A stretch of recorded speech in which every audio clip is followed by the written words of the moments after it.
In the mire of sleep, Thomas Worthington's mind recoiled from the familiar rumble of the world shaking beneath him. The earthquake, long past but ever present, haunted his dreams, leaving him awash in a cold sweat as the dawn crept over Oyster Bay.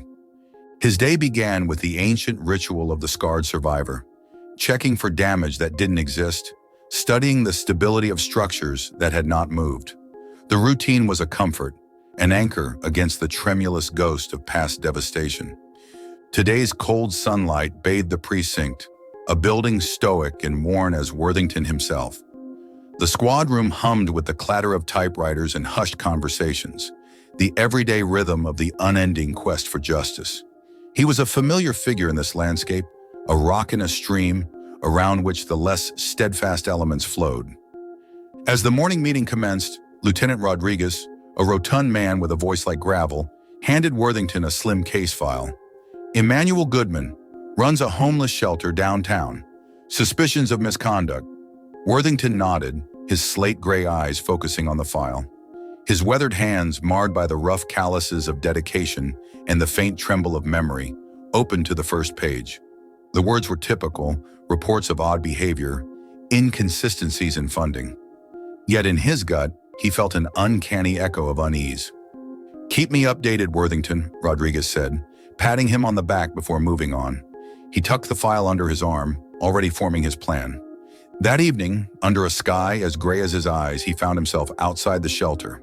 A shabby building cradled by the city's concrete arms, it sang a song of refuge to those less fortunate. He watched as the homeless entered, their faces etched with life's harsh stories. Every face was a testament to survival, a mirror to his own resilience. Pretending to be one of them wasn't hard. He had the weathered look of a man intimately familiar with struggle. He entered, feigning disinterest. Inside, he found Emmanuel Goodman, the charismatic leader, a figure of hope within these drab walls. "Bless you for joining us, brother." Goodman's voice washed over the room like a warm tide. "We've all known hardship, but here, you'll find solace. Here, we seek betterment." Something in his words stuck to Worthington, an insincere note in an otherwise harmonious melody. He forced a nod, studying Goodman's eyes. Bright, inviting, but with an unplaceable chill. As he laid in his assigned cot that night, listening to the symphony of the shelter, the rhythmic breathing of the homeless, the far-off urban hum, and the whispers of Goodman's sermon, the tremor in his hands subsided.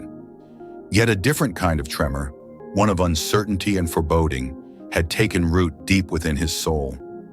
The mundane case had begun to unfurl into something more, something that echoed in the hollows of his past and threatened to ripple through his future. Days turned into weeks as Worthington, the seasoned detective, played the role of the homeless stranger.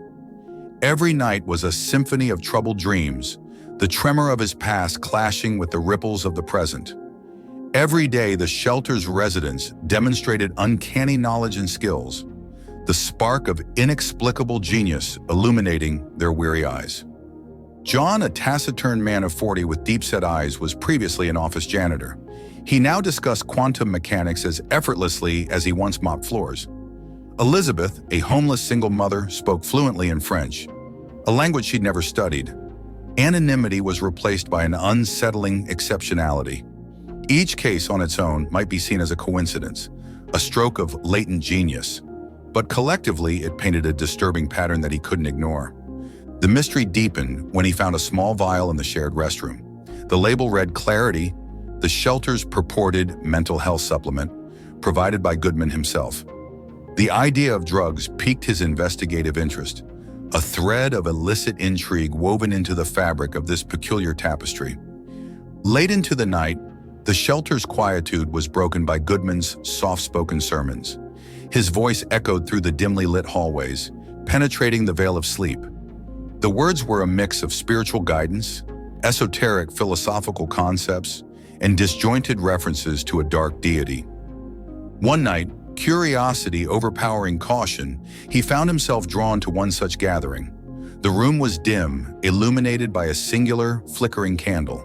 Goodman stood at the center, his form casting long, nightmarish shadows on the hushed audience.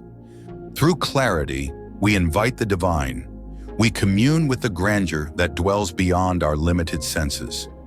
The Dark Deity whispers, guiding us to enlightenment. Will you listen? The room as one breathed an affirmative, the tension in the air palatable. Worthington felt a chill crawl up his spine, the tremor of unease deepening into a quake of dread. His days at the precinct became erratic, as his obsession with the shelter's mystery consumed him. His colleagues noted the change, the persistent stalwart now a hollow echo of his past self. "You look like hell, Worthington," Rodriguez commented one day, his concerned gaze lingering longer than necessary. "I'm onto something, Rodriguez," he muttered, his attention on the clarity vial he had smuggled out. Rodriguez gave a curt nod, his expression betraying a blend of worry and trust. He knew him, knew the tenacious drive that propelled the man. "Just be careful, all right?" As he dug deeper, each clue intertwined with another, creating a grotesque mosaic that began to take shape, a shape too monstrous to fully comprehend. The tremor in his hands returned, an unwanted echo from his past, now an uncanny mirror to his present reality. The rhythmic tremors of dread he had tried so hard to suppress threatened to crescendo into a seismic shift that promised to shatter his world. Worthington's world tilted on its axis the day he found himself holding a vial of clarity with the intention of personal consumption. The dread had burrowed deep within him, blooming into a macabre curiosity. He was a man staring into the abyss promising to stare back. The liquid was bitter, a tang of metal lingering on his tongue as he emptied the vial. A moment passed, then two. Nothing. A sigh of relief barely left his lips before the world around him twisted grotesquely, reality peeling back to reveal a terrifying truth. He was thrust into a dreamscape where spectral buildings towered over him, shrouded in a permanent, moonless night. Nameless stars twinkled in a liquid sky, casting a malignant glow on the distorted landscape. Then he heard it, a whisper that was less sound and more sensation, an intrusive thought winding its way through the labyrinth of his mind, a dread-soaked melody that made his bones tremble with recognition. The Dark Deity. Fear mingled with wonder as he moved through the city, echoes of his waking world intertwined with the alien landscape.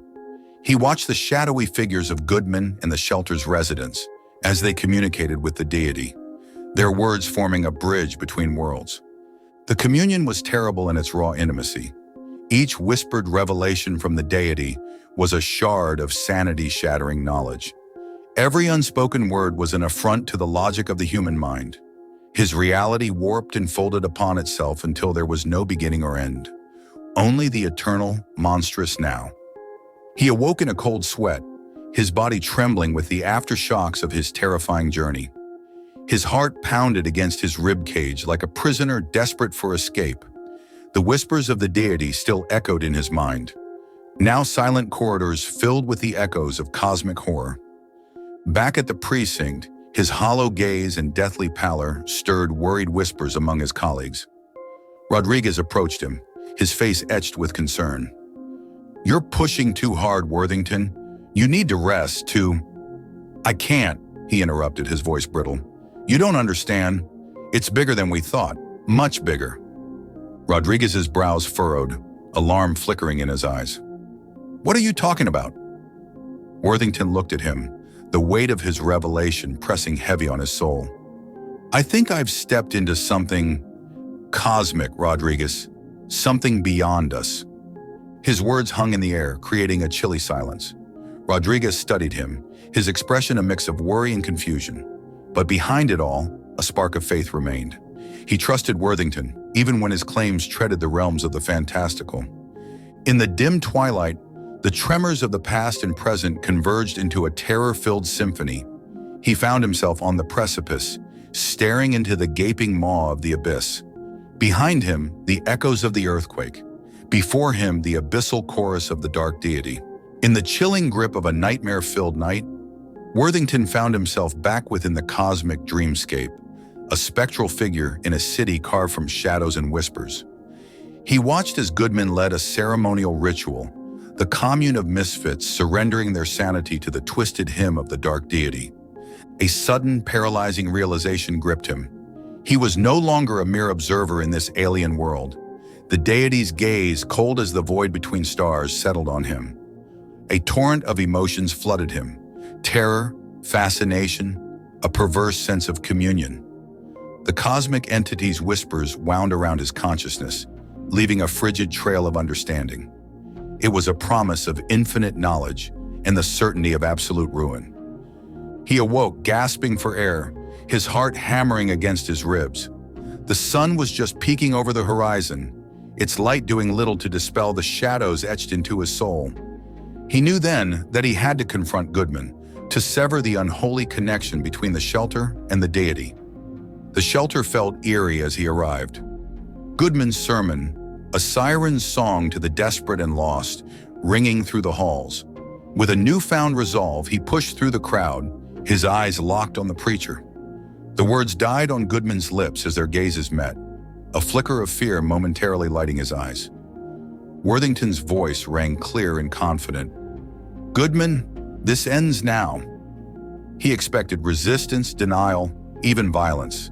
Instead, Goodman's shoulders sagged, an eerie calm replacing the fear. His voice, when he spoke, was tinged with an otherworldly resignation. "You've heard the whispers, haven't you, Worthington?" "Yes, and they have to stop," he responded firmly. The revelation hung heavy in the room, a pendulum marking the final toll of their normality. From the crowd emerged faces he had come to know, their expressions a mirror to his own: terror, bewilderment, a sliver of relief. In the days that followed, the shelter was disbanded, its residents provided with help, psychiatric and material. The vials of clarity were confiscated, their creation and distribution a mystery that remained, like the deity's whispers, unsolved.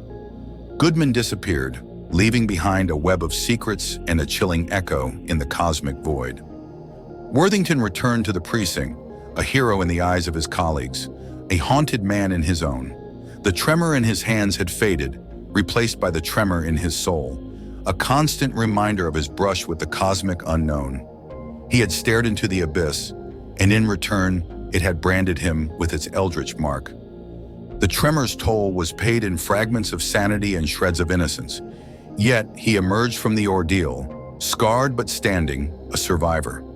He had faced the earthquake, braved the cosmic abyss, and despite it all, remained. The echoes of his past, the reverberations of the present, had melded into a somber melody that would forever underscore his existence. In the quiet stillness of his solitude, he gazed out at Oyster Bay, its calm surface a stark contrast to the tumult within him.